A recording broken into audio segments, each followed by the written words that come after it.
Well, hello everyone. This is Robert from Black Belt Gaming. Just going to update my hobby channel here a little bit and go through some components. I'm back in Japan now, and in addition to catching up with work, right after I returned, my father-in-law's health really began to suffer, and for the last several days he's been in the hospital, and he wasn't expected to make it. For those of you that don't know, he is battling cancer. He's hanging in there, but it's kind of touch and go. So he's fighting as hard as he can.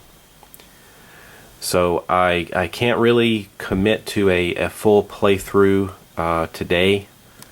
I'm just a little unsure of what's going to happen with the family, and I certainly don't want to be a downer to all of you, but I wanted to get some content up, and I thought one thing I could do for you right away was to just sort of show you some of the components to this Warhammer Fantasy Role-Playing game, because there are a lot of neat things in here. So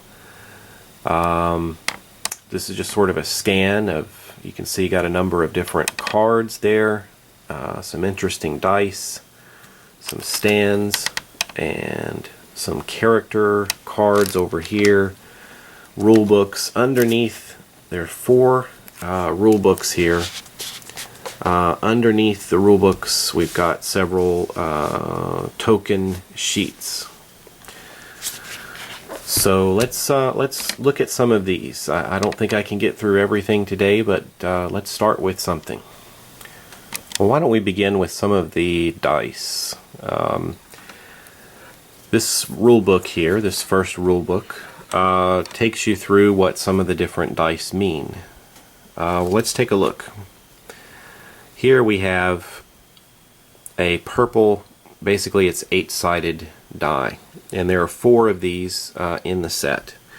And this is a challenge dice, and they represent challenges and difficulties facing a character when attempting an action.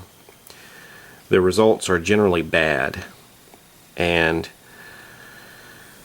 the more of these that you have in your dice pool when you roll, the greater your chance for failure.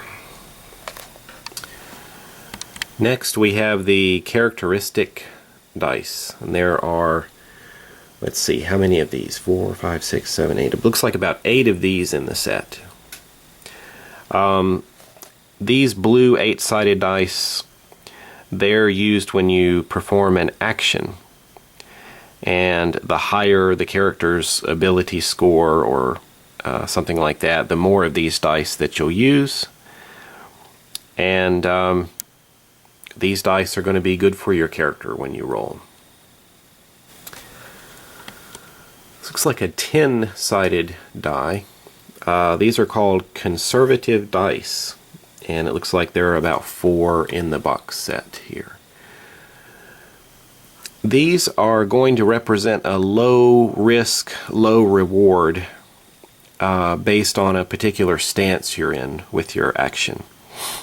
I think things like your accuracy, and you're taking a very careful approach to your action.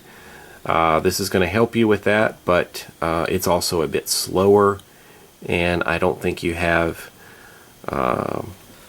really outstanding special effects. At least not as much reward as you can get from another set of dice that we'll get to in a moment. Well, this red 10-sider is a reckless dice. It's high risk, but also high reward. So if you take sort of an aggressive stance with your action, then it's a little more dangerous, but you have a chance to pull off some more powerful effects. These yellow 6-siders are called expertise dice, and they represent your dedicated training or exceptional aptitude with a skill or special proficiency. So these dice are going to be helping you out and sort of represent your particular skill at something. Another six-sider here. What's it got? 3 blank sides on this one. This is a fortune die. These dice give you a slight edge. So if there's something that gives you a little bonus, you can use these dice to represent that. So it just sort of gives you an extra chance to get a success. And this is a misfortune dice. You'll use one of these kind of in the reverse situation where there is a slight complication, some sort of tactical disadvantage that you're facing in a particular situation. So you'll add these dice to your dice pool for the level of complication that you're facing.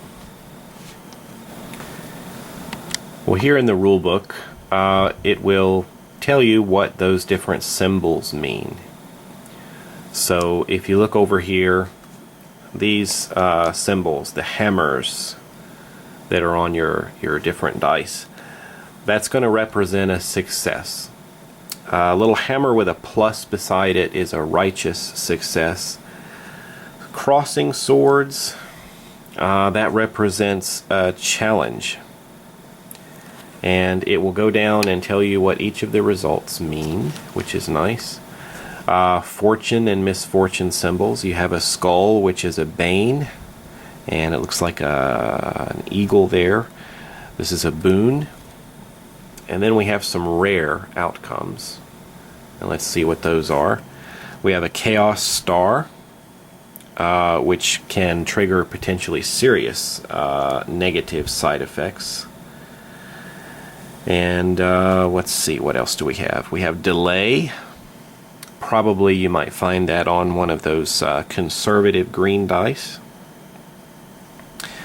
We have exertion, which looks like a drop here. And that means that the action was taxing, and I think you perhaps gained some fatigue. And then Sigmar's comet. And this can trigger potentially positive, very powerful positive side effects. So there is your list of results on the different dice. The rulebook also contains some examples to work with. For example, in an opposed dice pool example, you have a wood elf hunter who's attempting to sneak past a beastman sentry. This is an application of the stealth skill, which is based on the elf hunter's agility. The beastman sentry opposes the check using his observation skill, which is based on the beastman's intelligence. The player creates a dice pool based on the agility, which is used for stealth, and his training. The beastman is opposing the check with his intelligence, and that's the characteristic that governs observation. This beastman has intelligence of 3, which is less than the elf hunter with the agility of 5, so only 1 challenge die is added to the dice pool. The game master opts to spend one of the beastman's cunning dice to reflect training in observation, so a misfortune die is also added to the dice pool. So here we can see the different dice that would be put together in this situation. We have 5 for agility, we have his skill, we have his sort of challenge here, and then over here is the misfortune die because of the cunning of the beastman. So before converting any characteristic dice into stance dice or adding fortune or misfortune dice for other factors, the player's dice pool looks like this. So in a sample roll like this, you would roll the dice and take a look at the results. And you can see here we have the eagle there with another eagle and 2 hammers. This one's blank. This was the comet, which triggers really good things. And then I think these will perhaps cancel successes. So we'll learn more about exactly how all of that works very soon. Still keeping along with the dice, when you do an opposed check, you take a look at the characteristics that are opposing each other. And this will tell you how many challenge dice, those purple dice, that you're going to add to the roll. So less than half, if you've got less than the acting characteristic, equal to the acting characteristic, greater than the acting characteristic, twice as great as the acting characteristic. So the Beastman's intelligence was 3, and the elf's ability in stealth was 5. His agility was 5. So that's less. It's not less than half, it's just less, so we added 1 purple die to that roll. Other things that you consider are relevant skills, and I think due to the cunning, we added a misfortune dice. There it is, cunning is down there. So skills or specializations, or GM spends aggression or cunning. So that sort of gives you a guide on how to put your die pool together. If you're in a situation that is not necessarily an opposed action, where you take the characteristics of one versus the characteristics of another, if you're looking for just a basic difficulty or challenge level, here's your guide for that. So if it's simple, there's no challenge dice necessary. You've got easy, average, hard, and daunting. And these are purple diamonds representing the different purple challenge dice that you would add to your pool. So let's say, for example, you're scaling a wall, or attempting to knock down or knock open a closed door, lift something heavy, whatever it may be. You can assign the appropriate challenge level and add those different purple dice to the pool. When you're looking at the different dice and trying to evaluate the outcome, just a couple of pointers to keep in mind is that rolling more good dice is better than rolling fewer good dice. That's kind of a no-brainer there. Characteristic dice, those are the blue ones, are better than fortune dice, which are the white 6-siders. And stance dice, those were the green and the red, are better than the characteristic dice, which are the blue 8-siders. And challenge dice, which are the purple ones, are nastier than misfortune dice, which are the black 6-siders. There's a neat little write-up here in the book that just gives you the basics here, good dice and bad dice. And there are lists that will basically tell you good dice come from these sources and bad dice come from these. So it could be a characteristic or training or a talent. The use of fortune points, tactical advantages. Over here, bad dice are the inherent difficulty, an opponent's characteristic or skill, opposing forces at work, bad weather or environmental effects, some sort of magic that's been used against you, or some sort of tactical disadvantage. That's just a general idea of how you're going to pull dice, both good and bad, to form your pool. So what happens here when you roll a Warhammer? Well, that's a basic success. And the general idea is that if you get at least one success, then your task succeeds. So remember, these successes can be canceled by bad dice, but if you at least get one, you've succeeded at your action. So what exactly is a righteous success?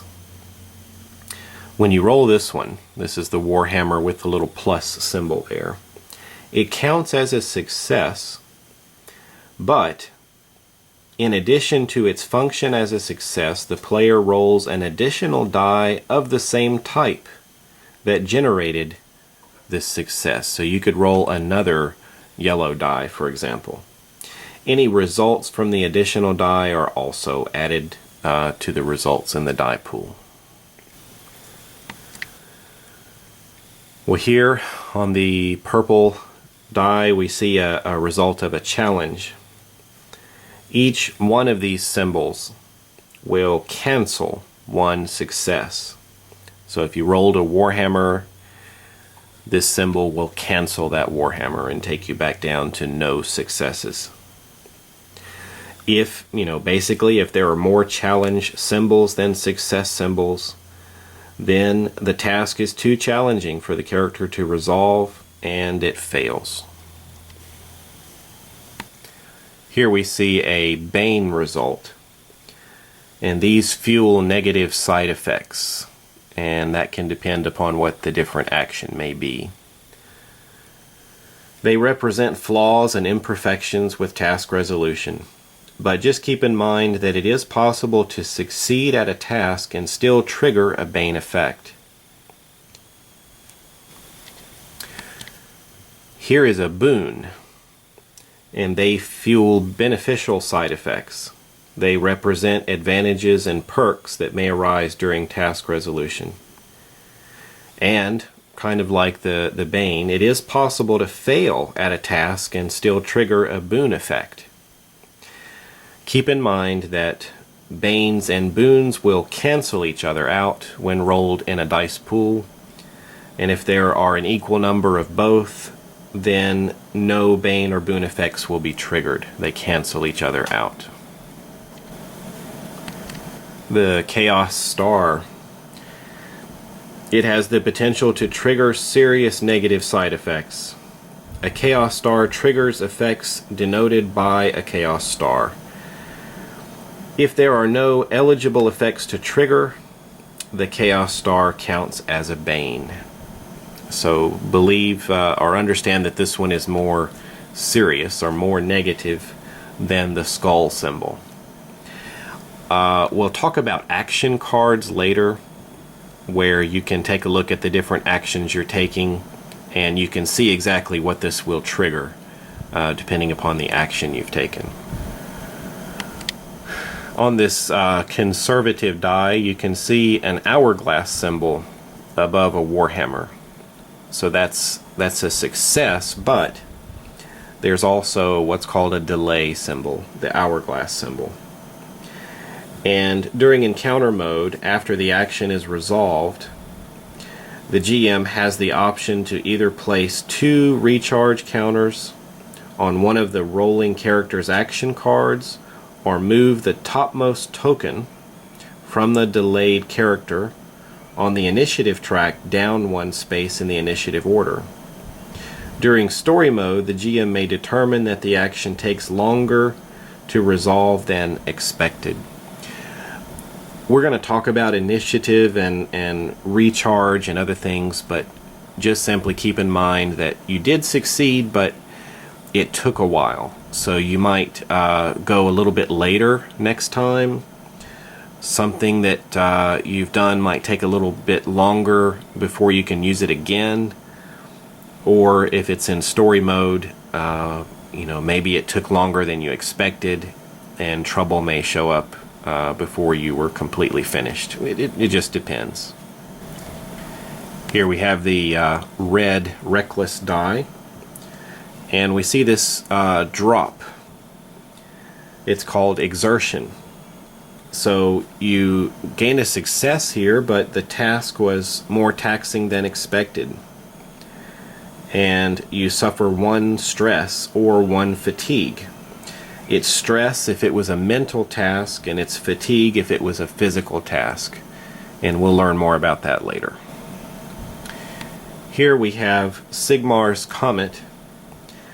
It has potential to trigger powerful positive side effects. The active player may choose to have the comet count as a success or a boon, and alternatively you can count or you can use the comet to trigger an effect where you see this symbol on your action. So if you have an action card and there's a particular effect that triggers with this die roll, then you can choose to have that activate. So we'll be looking at action cards very soon to see how they work together with the different die results. Well, that gives us a bit of a start on the components for the Warhammer Fantasy Roleplay. Really just taking a look at the different dice. This looks pretty interesting because most dice in the other games are either just a regular D20 or six-siders. This definitely has a lot of variety and a lot of different symbols that can create some pretty interesting results. So we'll be taking a look at action cards, I think, next to see how it would work with these different dice. Thanks for watching so far. I'll be back with you again soon. Like I said, I may do a few of these component videos right now just due to the family situation here. Anyway, I hope you all are well, and thanks for sticking around, and I'll catch you again soon.